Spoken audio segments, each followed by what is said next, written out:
Hello बच्चों, चलिए प्रश्न को देखते हैं। प्रश्न है हमारे पास, यदि a बराबर हमारे पास समुच्चय दे रखा है जिसके अवयव हैं 2, 3, 4, 5 और b बराबर हमारे पास समुच्चय दे रखा है जिसके अवयव हैं 4, 5, 7, तो हमें a सर्वनिष्ठ b समुच्चय में अवयवों की संख्या ज्ञात करनी है। प्रश्न के हमें 4 विकल्प दिए हैं a, b, c, d, जिनमें से हमें एक सही विकल्प का चयन करना है। चलिए सर्वप्रथम हम प्रश्न के लिए मुख्य अवधारणा लिखते हैं।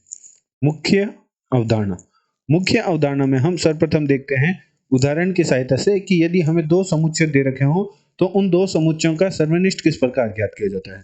उदाहरण के तौर पर मान लीजिए हमारे पास a बराबर एक समुच्चय दे रखा है जिसके अवयव हैं 1, 2, 3, 4 और b बराबर हमारे पास समुच्चय दे रखा है जिसके अवयव हमारे पास हैं 3, 4, 5 और 6। तो a सर्वनिष्ठ b को हम कुछ इस प्रकार प्रदर्शित करते हैं जिसका मान बराबर हमारे पास समुच्चय होगा, जहां समुच्चय के अवयव होंगे a समुच्चय तथा b समुच्चय में दोनों में उभयनिष्ठ जो अवयव हैं वह a सर्वनिष्ठ b के अवयव होंगे। तो a और b समुच्चय में हमारा 3 और 4 है, वो दोनों समुच्चय में उभयनिष्ठ है, अतः a सर्वनिष्ठ b के जो हमारे पास अवयव होंगे वे होंगे 3 और 4। एवं जो a सर्वनिष्ठ b है उसमें अवयवों की संख्या हमारे पास यदि हम लिखना चाहें तो हमारे पास है 3 और 4, दो ही अवयव हैं, तो a सर्वनिष्ठ b में अवयवों की संख्या हमारे पास है 2।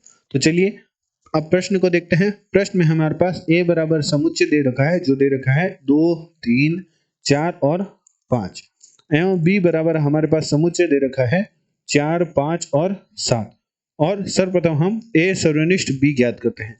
तो हमारे पास a सर्वनिष्ठ b प्राप्त होगा। तो a समुच्चय और b समुच्चय में उभयनिष्ठ अवयव हमारे पास है 4 और 5 है। तो a सर्वनिष्ठ b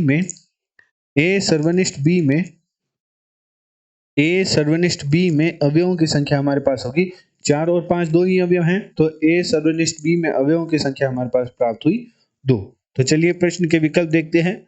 दिए गए प्रश्न में a विकल्प है जो हमारे प्रश्न का सही उत्तर है। आशा करते हैं आपको प्रश्न का हल समझ आया होगा। धन्यवाद।